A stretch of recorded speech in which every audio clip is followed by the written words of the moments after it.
Bonjour à tous. Donc, ce mardi, on a la joie d'accueillir Léa Auger. Donc, Léa est responsable de l'espace L'Apostrophe à Malakoff et elle va pouvoir nous parler, elle, de son parcours et puis de ce qu'elle fait à l'Apostrophe et de comment ça fonctionne.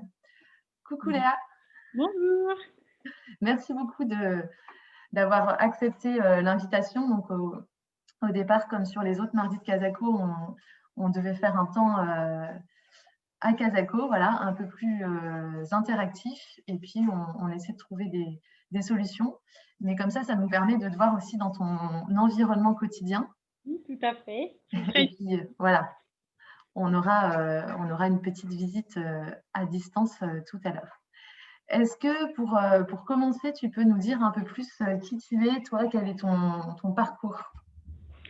Alors, j'ai un parcours qu'on peut dire un peu atypique, parce que bon, là, je suis donc, à Plateau Urbain qui est vu un peu comme une, coopérative dans l'urbanisme, mais j'ai pas du tout un profil, qui est en lien à l'urbanisme à la base. J'ai commencé par les beaux-arts, à Nancy et en 4e année, j'ai eu la chance de partir à Montréal, à l'UQAM, dans un programme qui s'appelait Animation Recherche Culturelle. Du coup, j'ai commencé un peu dans le domaine artistique et ensuite j'ai un peu plus basculé sur le milieu culturel qui m'a tout autant plu, dans l'idée de créer des interactions avec les gens, d'être vraiment sur ces questions de partage de l'art, de la culture avec un public. Donc ça m'a beaucoup plu et les visions du Québec m'ont beaucoup inspirée. Et quand je suis revenue de cette année d'échange international, j'ai continué avec un master développement de projets culturels à Lyon. Et donc, c'est lors de mon stage de fin d'année que je suis arrivée à Paris, à Plateau Urbain, où j'ai du coup découvert tout l'univers de l'urbanisme transitoire, des réflexions sur les tiers-lieux. Et en fait, ben moi, ce qui m'a attirée dans ce domaine-là, c'est l'idée de soutenir les artistes, de leur permettre d'avoir un atelier, de soutenir les porteurs culturels et de aussi créer des événements avec eux, de faire des choses qui portent leur activité, un message et qui arrivent à partager quelque chose, toujours avec ces questions de lieu et de comment aussi on crée un lieu qui est de la vie et qui est des valeurs, enfin qui se crée aussi une identité. Enfin, il y a plein de réflexions comme ça qui m'animent et du coup, ça m'amène sur, sur un peu plus l'explication de l'apostrophe, mais je ne sais pas si tu veux d'autres infos sur mon parcours ou si ça te Oui, mais va. c'était effectivement la question suivante de pourquoi, comment est née l'apostrophe. Donc, effectivement, tu as mentionné Plateau Urbain qui développe plusieurs projets, dont sans doute le plus connu, Les Grands Voisins, voilà, qui a été un super projet ces 6 dernières années et qui a fait pas mal de petits. Donc, si tu peux nous en dire un peu plus sur la naissance de l'apostrophe et le fonctionnement ici à Malakoff.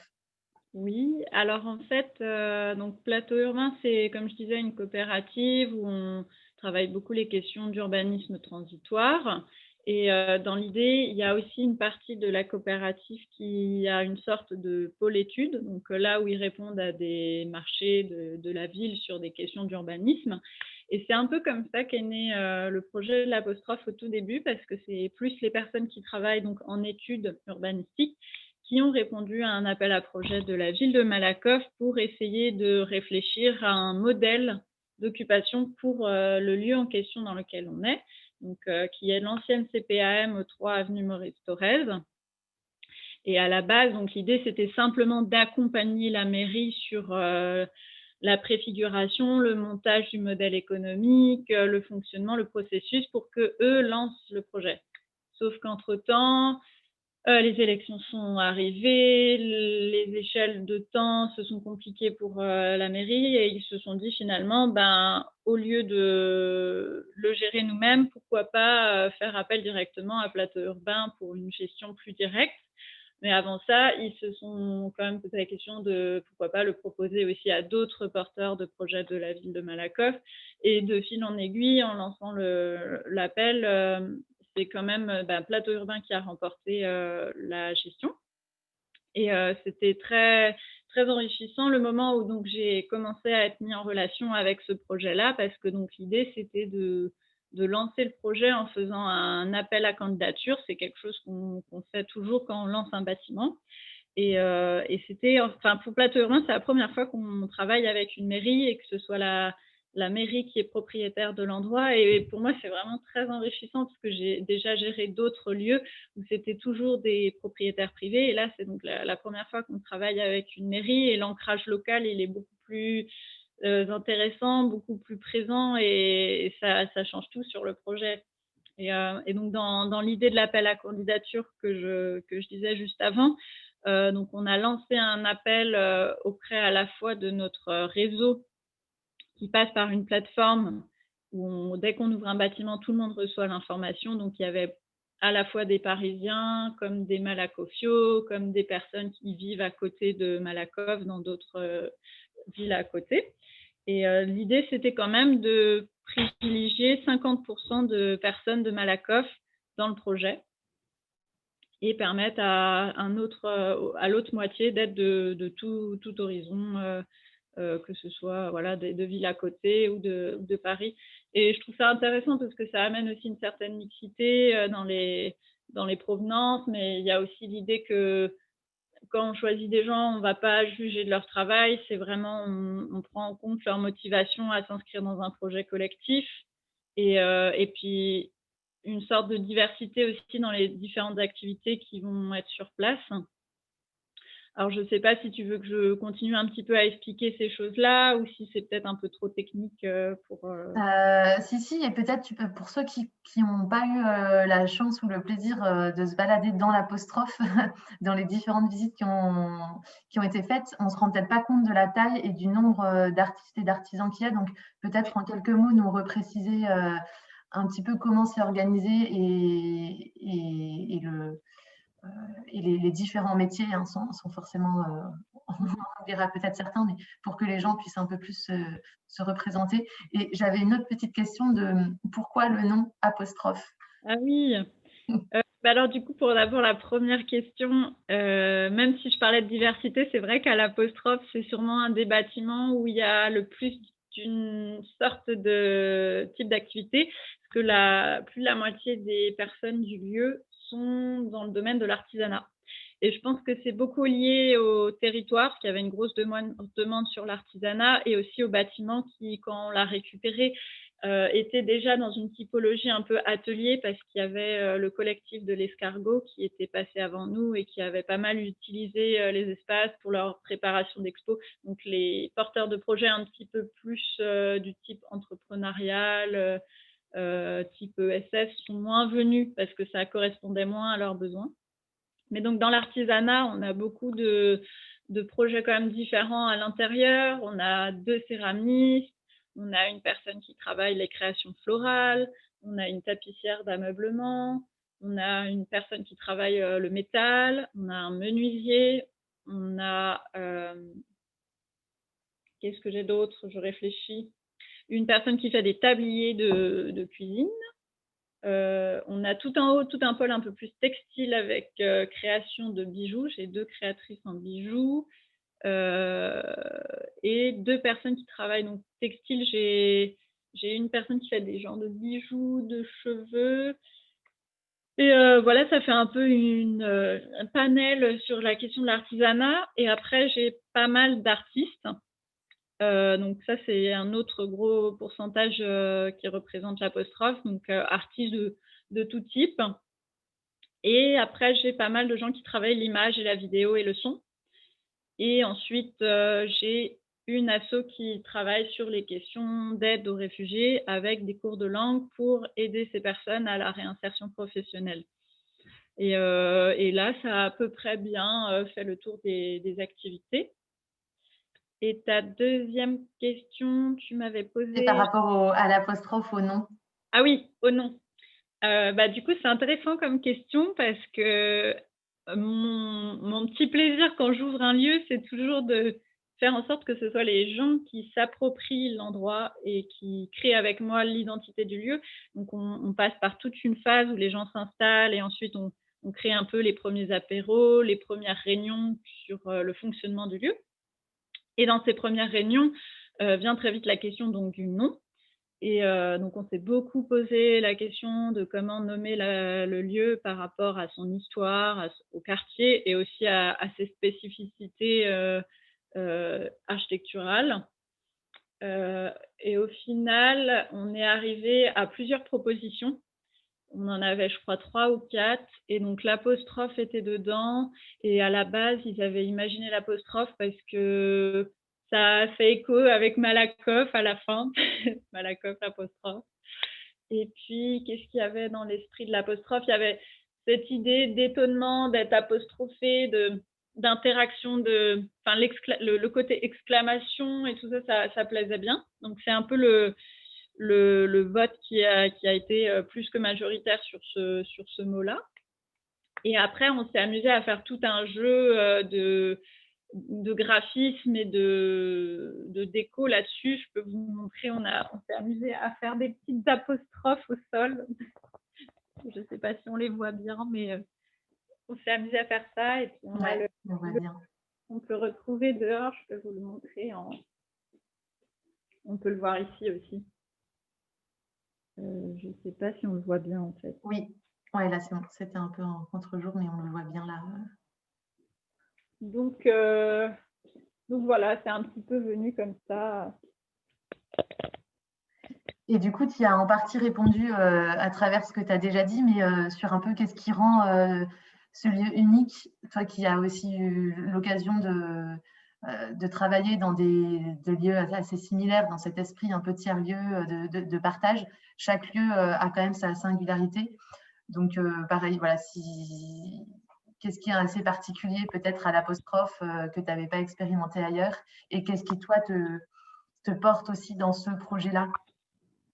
C'est vrai que quand on ouvre un nouveau lieu, il y a plusieurs facteurs qui rentrent en compte. Et c'est vrai que le premier avec lequel on se confronte, c'est le bâtiment en lui-même, parce qu'il a une vraie importance pour le lien qui va se créer entre les gens. Si c'est un bâtiment sur plusieurs étages, ça va être plus difficile de faire côtoyer les occupants du premier avec ceux du 4e étage, par exemple.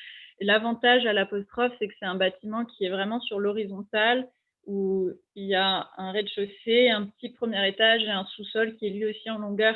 Et je trouve que c'est hyper important quand c'est ce genre de configuration, parce que du coup, les gens se croisent beaucoup plus facilement. Et on a ce hall d'entrée qui est à moitié ERP, donc qui permet de faire un peu d'accueil public hors Covid. Qui est pas mal un peu le centre du lieu, parce que tout le monde y passe et il y a pas mal de gens qui viennent se poser dessus. On a aussi quelques endroits communs qui sont sympas. Donc, il y a vraiment ce bâtiment qui a permis tout de suite une convivialité. Et après, l'autre facteur qui a vraiment joué, c'est le fait que la mairie nous a tout de suite soutenus dans le projet, nous a tout de suite mis en contact avec les acteurs locaux et on s'est tout de suite senti inclus dans le tissu associatif et ESS de Malakoff, qui, en plus de ça, est hyper riche et hyper stimulant. Donc, ça a tout de suite motivé les occupants à s'impliquer, à trouver des manières de se faire connaître, à aussi développer leur com pour leur propre activité, mais aussi celle de l'apostrophe. Et du coup, ça a créé, je trouve, un vrai élan où toutes les personnes du lieu, il y a à peu près 30 structures qui se sont toutes organisées ensemble avec mon aide pour créer quelque chose qui soit reconnu auprès des habitants, quoi. Et ça, c'est, je trouve, un peu la spécificité de cet endroit, c'est ce lien avec le territoire. Merci, parce qu'effectivement, c'est un des points qui nous tient aussi beaucoup à cœur à Casako et qu'on voulait mettre en avant particulièrement pendant ce mois de l'ESS, même s'il est un peu particulier. Alors, tu as parlé un petit peu justement de cette logique d'urbanisme transitoire qui est pas mal développée par Plateau Urbain.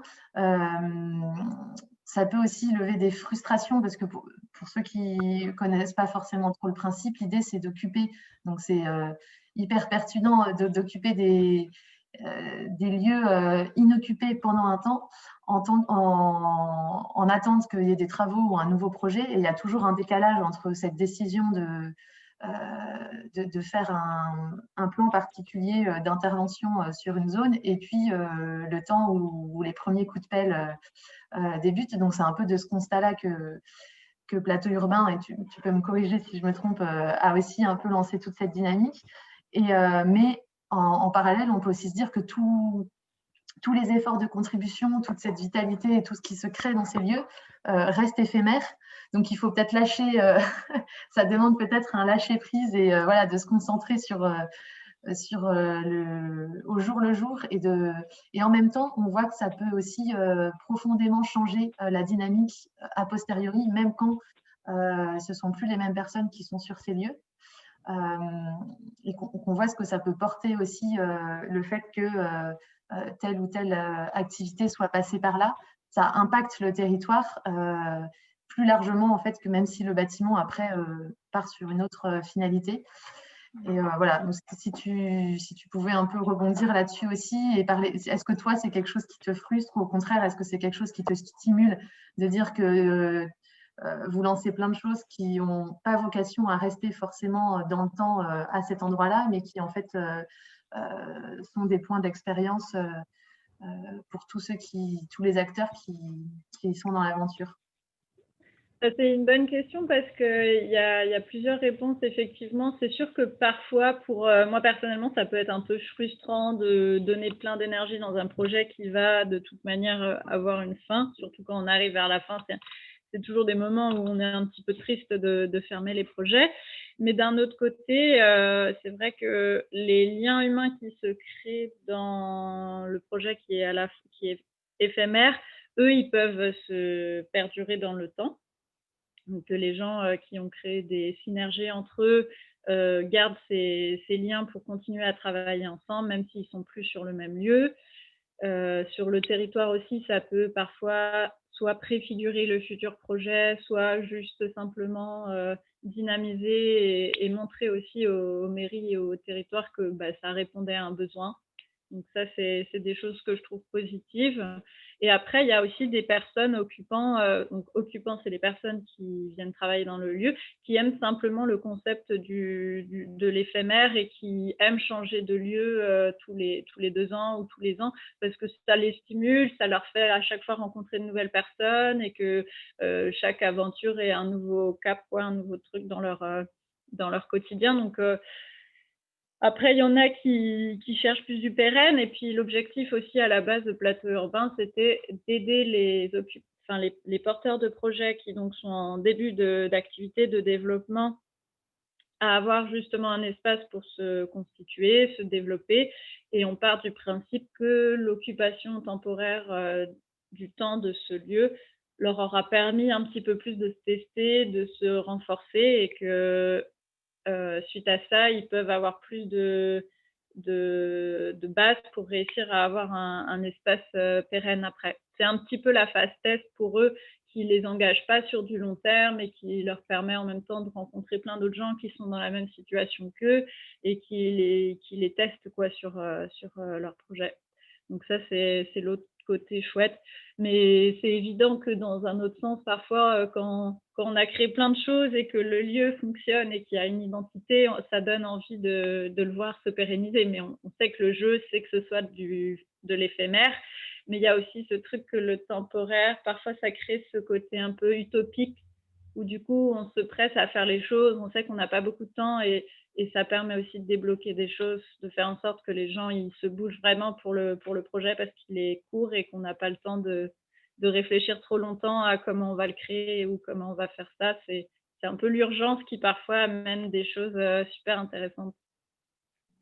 Et est-ce que tu peux peut-être en quelques mots nous donner des nouvelles d'autres projets de plateau urbain qui ont commencé aussi il n'y a pas trop longtemps dans la région ou voilà, des pistes Qui continuent, qui existent encore ou qui se sont terminés? Alors plutôt ceux qui existent encore, voire ceux qui commencent aussi en ce moment pour être dans une logique plus prospective et peut-être que les gens ont moins en tête que ceux qui se sont terminés. Ouais, alors il y a un projet là qui vient de se créer en septembre qui est super sympa, qui s'appelle Voltaire, parce qu'il est dans le boulevard Voltaire, pas loin entre Nation et Oberkampf, donc dans le 11e arrondissement. C'était une ancienne usine textile qui ensuite est devenue une galerie et qui là est en transition avant de devenir sûrement un projet d'hébergement. Et donc là, il y a à peu près 3-4 étages de grands open space, ainsi qu'une galerie pignon sur rue qui permet de faire des événements et 2 boutiques. Et ça, c'est un beau projet qu'on a là depuis peu parce que hors Covid, on pourrait vraiment faire des événements ouverts au public, des formats galeries d'art ou voilà, expositions. Et il y a vraiment cette envie aussi de créer quelque chose avec le quartier. Et tous les gens qui ont été choisis sont vraiment dans une bonne dynamique et partagent leur espace vraiment dans un esprit open space. Donc, c'est assez expérimental aussi. Et donc, ce projet-là, elle vient de se lancer, qui, je pense, dès qu'on pourra refaire des événements, sera à découvrir. Sinon, on a un bâtiment dans le 18e qui s'appelle Igor, qui, qui est là depuis très longtemps. Il est là depuis maintenant quasiment 3 ans ou 2 ans. Et il commence à être de plus en plus prolongé, parce qu'à la base, on a des bâtiments où on sait qu'on y reste 1 an. Finalement, le propriétaire nous permet d'y rester plus longtemps. Donc là, c'est un bon exemple. On a aussi un autre lieu assez atypique dans le 8e, un ancien hôtel particulier qui, pareil, est en transition. Le propriétaire réfléchit encore à son futur projet, mais grâce à ça, il a permis à donc, un partenaire historique de Plateau Urbain, Aurore, qui est donc une asso qui aide beaucoup sur les questions d'hébergement, d'aide aux plus démunis. Donc là, c'est devenu un centre d'hébergement pour femmes. Et donc, ça s'appelle la Maison Marceau. Et à côté, dans un bâtiment, il y a l'hébergement pour femmes et dans l'autre, il y a plein d'espaces pour aussi des porteurs de projets. On avait choisi dans l'envie de les faire vraiment créer des projets communs avec les femmes qui sont hébergées et c'est une belle expérience, un peu sur le même modèle que les grands voisins, mais en plus petit. Et après, il y a aussi les 5 toits dans le 16e, en partenariat aussi avec Aurore, qui est sur une forme aussi d'accueil public avec un restaurant. Enfin, on a vraiment un panel de lieux tous très différents et dans des situations géographiques aussi très différentes. Donc voilà. Ouais. Un ou deux, mais après, on a le lieu aussi qui est un peu plus pérenne, mais qui reste du temporaire, qui est la PADAF à Antony. Donc, si vous avez l'occasion, il y a 2 espaces restauration. C'est une énorme plateforme de 17 000 m² qui était à la base de la logistique pour Universal Studios et qui est devenue un gros complexe où les gens se sont créés leur atelier et où vraiment c'est immense. C'est vraiment une autre échelle que l'apostrophe. Il y a 100 structures, c'est encore autre chose. Mais c'est à découvrir si vous voulez vous faire un coup. Une excursion dans le 92 à Antony, c'est une belle découverte et il y a beaucoup de beaux graphes qui ont été faits. C'est une belle balade artistique et culinaire. À noter quand on a à nouveau le droit de dépasser le kilomètre, C'est ça. effectivement, et d'aller un peu plus loin dans le 92, qui est aussi chouette. Parce qu'il se passe plein de choses hors de Paris aussi. Mais merci beaucoup pour ce petit état des lieux qui donne envie d'aller visiter tous ces lieux. Si tu veux nous faire un petit tour là en fonction de ce qui est possible de l'espace et puis effectivement, là on est dans un contexte spécial, mais le lieu est quand même assez accessible en temps normal. Vous faites pas mal de journées où le public peut aussi aller à la rencontre des artisans. Donc, suivre un peu vos nouvelles aussi pour ceux qui sont intéressés. Mais je te laisse nous montrer 2-3 trucs dans l'espace. Et puis, oui. Ok. Eh ben oui, comme tu disais, on espère pouvoir reprendre la programmation qu'on avait mis en place d'ateliers, de portes ouvertes. Ce que je vais vous montrer, c'est un petit reste justement de l'inauguration qu'on avait fait en septembre et de l'esprit qu'on voulait un peu expo, tournante, qu'on n'a pas pu concrétiser à cause du Covid, mais comme l'espace du hall est ouvert au public, on avait l'envie de faire des expositions mensuelles qui tournent avec voilà, l'idée à chaque fois d'accueillir le monde et de faire découvrir les talents du lieu. Donc là, je peux vous montrer un petit peu ce qui avait été exposé. Donc là, on a Justine, qui est une artiste qui fait du dessin. Ce n'est pas une photo, c'est un dessin au fusain. De ce côté-ci, on a les fameux tabliers des uniformistes, donc Soraya qui travaille en haut. Là, nous avons Lionel, un occupant du lieu. Ouais, bonjour. Bonjour Lionel. Bonjour. Bonjour depuis Casako, Casako. Ah oui, je connais. à quelques centaines de mètres. Tout espace pour vous montrer un petit peu comment les gens ont configuré leur espace, avec notamment ici une colloque de Lionel que vous venez de voir et de Hariko qui est ici et qui fait de la céramique dans les traditions japonaises et créatives. Très très beau. Ici, nous avons Eva qui fait ses créations florales. Des fleurs, ah oui. Fait des mélanges d'activités assez improbables. Ah, tu nous montres un tableau, vas-y voir. Et voilà les créations de Lionel. Merci. Alors après, je vous emmène voir la fresque végétale des occupants du premier. J'ai un esprit un peu jungle. Et qu'il y a beaucoup de choses à voir, beaucoup d'œuvres d'art aussi dans l'espace, c'est très riche. Quoi. Les gens se sont pas mal appropriés l'espace.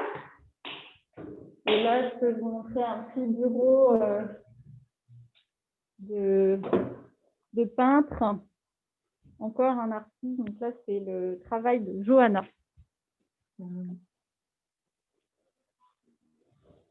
Et donc, à chaque fois, il y a des petits bureaux dans chaque coin. Je peux encore vous emmener un petit peu plus au rez-de-chaussée.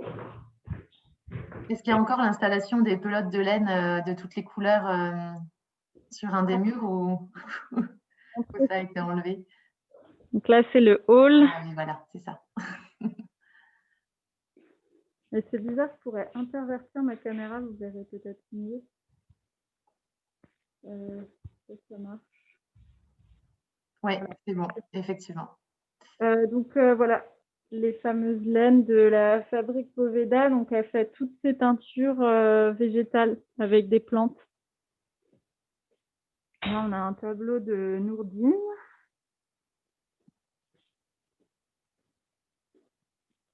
D'autres petites créations. Et après, on arrive sur le couloir là qui dessert pas mal d'espace, où on a fait aussi l'esprit galerie.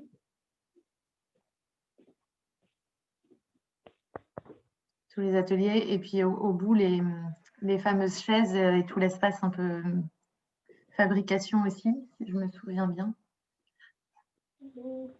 Donc voilà le petit espace fabrication qui est partagé. J'ai pas trop prévenu les occupants que je faisais cette vidéo, alors je me permets de pas trop. Oui, et c'est juste que ouais, je sais pas si au sous-sol, parce que là, ouais, si ça va, au niveau de la lumière et de la qualité, ce que ça peut rendre, mais si on a un aperçu à peu près correct. Alors ouais, donc nous sommes au sous-sol. Ici, il y a plus le pôle un peu, donc comme je disais, images, vidéo, son. Et là, c'est notre cuisine. Voilà. Aujourd'hui, c'est plutôt calme. Enfin, de toute façon, avec le confinement, on est sur une occupation plutôt calme. Et à la fin du parcours, on a des petits graphes aussi sympas. C'est une création de Fabienne, dans sa factory, qui fait des collages. Hello. Le coin fumeur. Et les petits graphes. Ça, oui, tu as visité en vidéo à Casako. Mais on espère vous voir en réel le jour où ce sera possible. Bientôt, bah oui. Ouais. Bah, merci beaucoup Léa pour ce petit tour qui donne envie d'en découvrir plus, je suis sûre, pour ceux qui n'ont pas encore pu venir. Je crois qu'on a on aurait plein de choses, hein, je pense, à creuser, mais on a donné un bon panorama du fonctionnement. Et puis, on invite tout le monde à poser des petites questions en commentaire, si vous voulez aussi, pour que Léa puisse réagir ou voilà. Et puis à suivre vos réseaux pour les nouvelles et savoir aussi quand on pourra peut-être venir vous voir. Voilà, et moi c'est marrant parce que je suis tombée ce matin sur un petit post sur LinkedIn de Myriam Go qui parle d'urbanisme de transition et qui disait, c'est un peu politique, mais je trouvais ça assez intéressant par rapport à notre échange. L'urbanisme de transition n'est pas un nouveau terrain de jeu pour des pratiques alternatives, c'est une réponse aux enjeux sociaux, économiques et environnementaux. C'est fabriquer la ville en s'inscrivant dans l'économie circulaire du foncier et dans les valeurs de la frugalité heureuse. Voilà, c'est un peu politique, mais je trouvais ça assez intéressant de voir en fait l'impact, même s'il est dur à mesurer, de l'urbanisme de transition et de voir ce que ça a apporté aussi dans une logique d'ancrage sur un territoire. Et donc, l'apostrophe est un exemple très chouette à suivre aussi proche de chez nous. Donc, merci beaucoup.